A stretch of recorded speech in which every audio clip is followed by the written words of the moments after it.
Hello my dear students, welcome to तरंस class. आज आपके लिए लेकर आए हूँ क्लास 11th की हिस्ट्री बुक से chapter number 10 displacing indigenous people. और जैसा कि आप देख सकते हैं, this is the part 3, so it means part 1 and 2 already आपको दिए जा चुके हैं और मल्टीपल चॉइस क्वेश्चन डिस्कस करने वाला हूँ। तो आप एक बात जरूर कीजिएगा मेरे कहने पर, इस वीडियो की डिस्क्रिप्शन बॉक्स को जरूर देखिएगा, वहाँ पर आपको सभी वीडियोज़ के लिंक्स मिल जाएंगे। तो यहाँ फर्स्ट क्वेश्चन देखते हैं क्या है आपके लिए। The old nations creep on at a snail's pace. ये किसने कहा था अबाउट अमेरिका एंड कनाडा? ये किसने कहा था अमेरिका और कनाडा के बारे में? तो ऑप्शन आपके सामने है एंड्रयू कार्नेज, जॉन मार्लो या फिर जॉन मार्शल और जॉन एंड्रयू। तो ये स्टेटमेंट जो दी थी वो दी थी एंड्रयू कार्नेज ने। ऑप्शन ए यहाँ पर जो है करेक्ट आंसर है। अब चलते हैं क्वेश्चन नंबर 47 के लिए। Which statement is true about Andrew carnage? अब एंड्रयू कार्नेज के बारे में कौन सी स्टेटमेंट बिल्कुल सही है? तो ऑप्शन आपके सामने है he was a poor immigrant from Scotland, या फिर कहें he became one of the first millionaire industrialist in Spain, और he became one of the first millionaire industrialist in USA, और लास्ट ऑप्शन है बोथ एएनसी। दोनों यहाँ पर जो है करेक्ट होंगे। तो बच्चों यहाँ राइट आंसर क्या होगा? यहाँ पर करेक्ट आंसर है no doubt he was a poor immigrant from Scotland, लेकिन वो फर्स्ट मिलियनेयर था इंडस्ट्रियलिस्ट था इनफैक्ट जो यूएसए में। तो ऑप्शन डी यहाँ पर करेक्ट है, जिसमें ए और सी दोनों ही आ जाते हैं। क्वेश्चन नंबर 48 है which statement is true about USA? USA के बारे में कौन सी स्टेटमेंट सही है? तो हम कहेंगे इन 1860 USA was an undeveloped economy. फिर है इन 1890 it was a leading industrial power in the world. 30 years में इतना चेंज कैसे आया? तो हम कहेंगे ऑप्शन सी में आते हैं बोथ ए एंड बी। तो क्या हम कहें कि ऑप्शन सी यहाँ करेक्ट है? What do you think? Yes of course यहाँ करेक्ट आंसर है ऑप्शन सी, क्योंकि 1860 में यूएसए एक अनडेवलप्ड कंट्री था, इकोनॉमी था, लेकिन 1890 में आते आते एक लीडिंग इंडस्ट्रियल पावर भी बन जाता है वर्ल्ड की। तो ऑप्शन सी यहाँ करेक्ट है। अब चलते हैं क्वेश्चन 49 के लिए। For which reason the industries developed in the North America? ऐसा क्या रीज़न था कि नॉर्थ अमेरिका में इंडस्ट्रीज डेवलप हुई?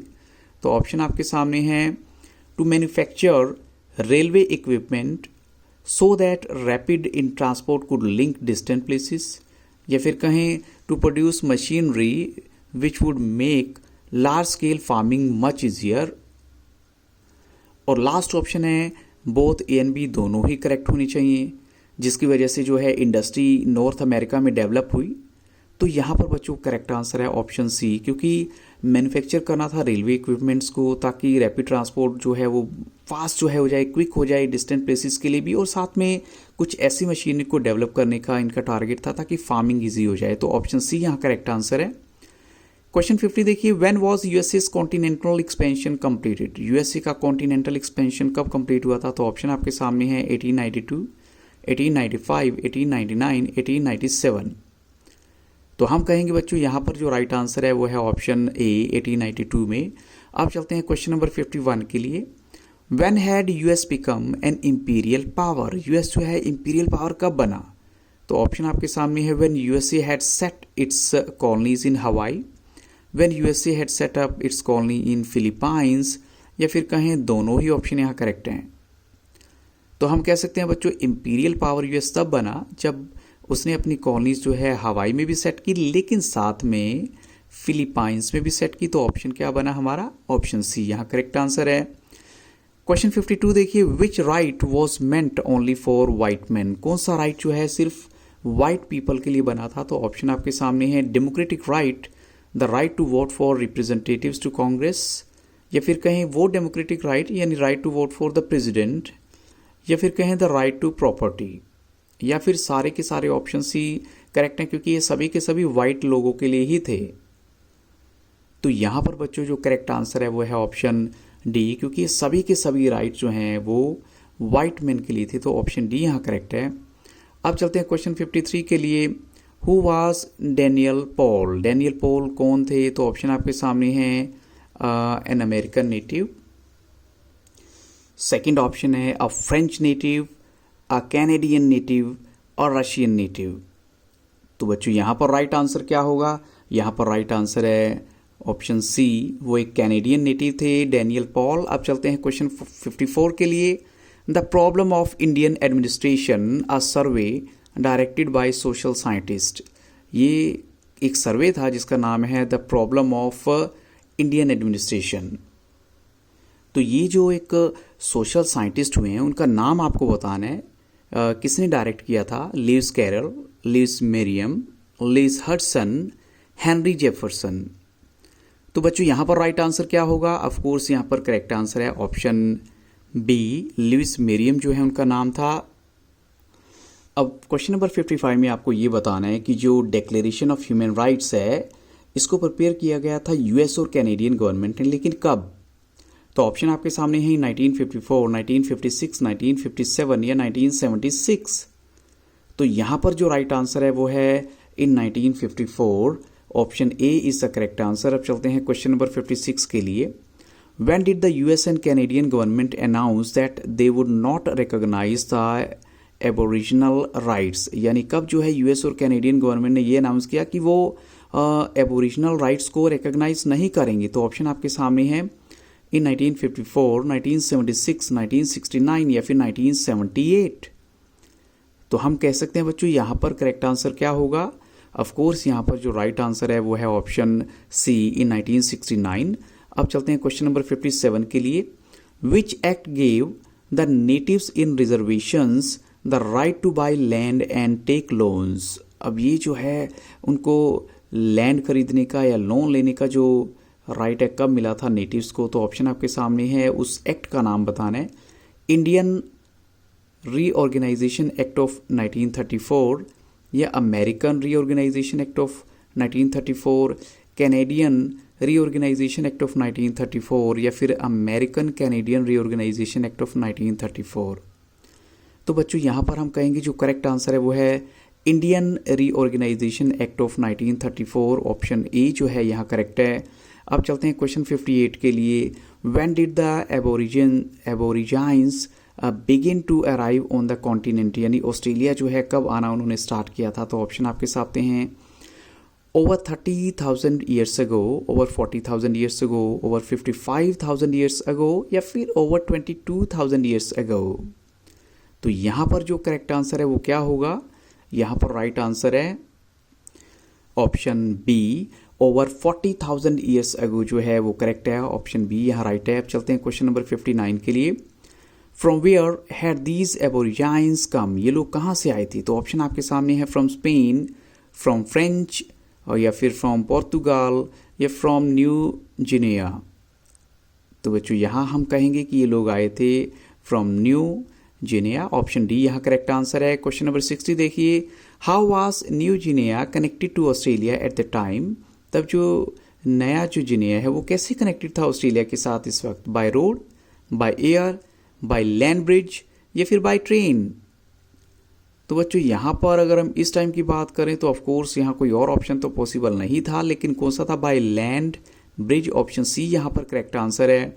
अब चलते हैं क्वेश्चन 61 के लिए। What was the name given to the past centuries?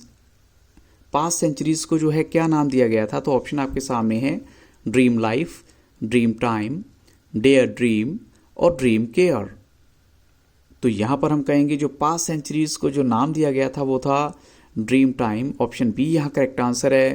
Question 62 देखिए। In the late 18th century how many native communities were there in Australia? कितनी जो है नेटिव कम्युनिटीज थी ऑस्ट्रेलिया में अगर 18th सेंचुरी की बात करें? तो ऑप्शन आपके सामने है 350 एंड 750, 390 एंड 700, 300 एंड 600, 200 एंड 500। तो बच्चों यहाँ पर जो करेक्ट आंसर है वो है ऑप्शन ए, 350 एंड 750 कम्युनिटीज़ जो थी वो ऑस्ट्रेलिया के अंदर थी। इनफैक्ट हम कहेंगे नेटिव कम्युनिटीज़ थी। अब चलते हैं क्वेश्चन 63 के लिए। Which large group of indigenous people is living in the north? कौन सा जो है ऐसा ग्रुप है, एक बड़ा ग्रुप है इंडिजिनस पीपल का जो अभी भी रह रहा है नॉर्थ में? तो ऑप्शन आपके सामने है Torres strain islanders, Toren strain islanders, strain islanders of New Guinea, Torres Strait Islanders. तो यहाँ पर जो राइट आंसर है वो है बच्चों option D, Torres Strait Islanders जो हैं उनका नाम है, जो आज भी वहाँ पर रहते हैं नॉर्थ में। अब चलते हैं क्वेश्चन नंबर 64 के लिए, हम कह सकते हैं ऑस्ट्रेलिया के नॉर्थ में।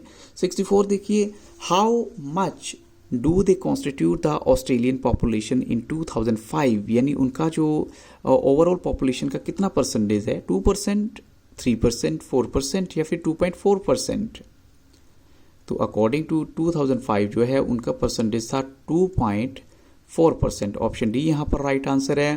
क्वेश्चन 65 देखिए, why most of the towns in Australia are along the coast. ऐसा क्या रीज़न है कि जो मैक्सिमम टाउन्स हैं, शहर्स हैं, वो सी के किनारे पे हैं। तो ऑप्शन आपके सामने है, because of their fishing trade, क्योंकि उनका फिशिंग का ट्रेड है ज़्यादा इसलिए, या फिर पोर्ट्स की अवेलेबिलिटी हो जाती है, या फिर कहीं उनके वाटर स्पोर्ट्स हैं इस वजह से, या फिर कहीं जो सेंट्रल रीजन है वो डेजर्ट हैं, अरिड डेजर्ट हैं, बहुत बड़े रेगिस्तान की तरह हैं। तो ये रीज़न हो सकता है। क्या लगता है आपको एग्जैक्ट? तो हम कहेंगे बच्चों यहाँ पर जो करेक्ट आंसर है वो है ऑप्शन डी, क्योंकि जो सेंट्रल रीजन है वो अरिड डेजर्ट है। ऑप्शन डी यहाँ करेक्ट है। अब चलते हैं क्वेश्चन 66 के लिए। Where was Captain Cook killed by a native. Captain Cook की जो है डेथ कैसे हुई थी, एक नेटिव के द्वारा। तो यहाँ पर है ऑस्ट्रेलिया में, या फिर हवाई में, या फिर अमेरिका में, या फिर नॉर्थ अमेरिका में। तो कैप्टन कुक की जो डेथ हुई थी वो हुई थी हवाई में, जो कि एक आइलैंड है वहाँ पर। आप चलते हैं क्वेश्चन 67 के लिए। When all the states were United in Australia, एक नया नाम जो है सजेस्ट किया गया था जिसको कि नई कैपिटल बनाया जाएगा, 1911 की बात है। तो वो नेम क्या था? तो ऑप्शन आपके सामने है, वुल व्हीट सिल्वर, वुल व्हीट गोल्ड, वुल व्हीट वेट, या वुल व्हीट केयर। तो यहाँ पर जो राइट आंसर है वो है ऑप्शन बी। उसका जो नाम सोचा गया था वुल व्हीट गोल्ड था, लेकिन बाद में वो जो नाम दिया गया था वो था कैनबरा, जो कि आज की डेट में भी आपने सुना ही होगा। अब चलते हैं क्वेश्चन 68 के लिए। In 1968 people were electrified by a lecture by the anthropologist WEH Stanner. अब वो लेक्चर का नाम क्या था वो आपको बताना है। तो ऑप्शन आपके सामने है, the great Australian lecture, the great Australian science, the great Australian speech, the great Australian silence. तो यहाँ पर अगर हम कहें उस लेक्चर का नाम है वो है option D, the great Australian silence जो है ऑप्शन डी यहाँ करेक्ट है।